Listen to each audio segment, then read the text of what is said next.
Soumya alias Sameera ప్రీతి రోహిత్ల గదిలోకి వెళ్ళి ప్రీతి చేతికి ఏదో ఒక లిక్విడ్ పూసి ప్రీతి చేతికి స్పర్శ జ్ఞానం పోయేలా చేసి ప్రీతి చేత విడాకుల కాగితాలపైన వేలుముద్రలు వేయిస్తుంది సౌమ్య.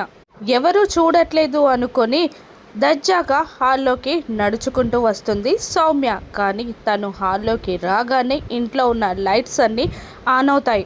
హాల్లో నిలబడి ఉన్న శరణ్యని చూసి సౌమ్య భయపడిపోతుంది. ఏయ్, ఎవరు నువ్వు, ఆగు అని అరుస్తూ ఉంటుంది శరణ్యకి దొరకకూడదని సౌమ్య స్టెప్స్ ఎక్కి పైకి వెళ్ళబోతుండగా ఒకవైపు ఆనంద వచ్చి ఏయ్, ఎవరు నువ్వు అని నిలదీస్తూ ఉంటుంది.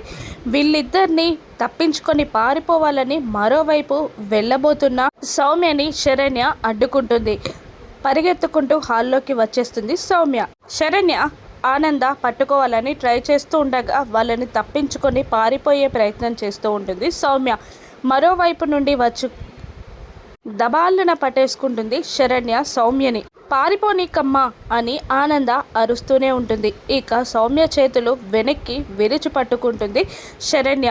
ఇక ముఖానికున్న ముసుగుని తీసేయాలని ఆనంద ట్రై చేస్తూ ఉండగా అటు ఇటు తల ఊపుతూ ముసుగు తీయకుండా ట్రై చేస్తూ ఉంటుంది సౌమ్య. కానీ ఆనంద కోపంతో ఊగిపోతూ ఒక్కసారిగా సౌమ్య ముఖానికున్న ముసుగుని లాగేస్తుంది. అక్కడ సౌమ్య ఉండడంతో షాక్ అవుతుంది ఆనంద భైరవి. సౌమ్య కుట్రలన్నీ శరణ్య ఆనంద భైరవి తెలుసుకున్నట్టేనా సౌమ్య సమీర అని ఆనంద భైరవి శరణ్య తెలుసుకోగలరా?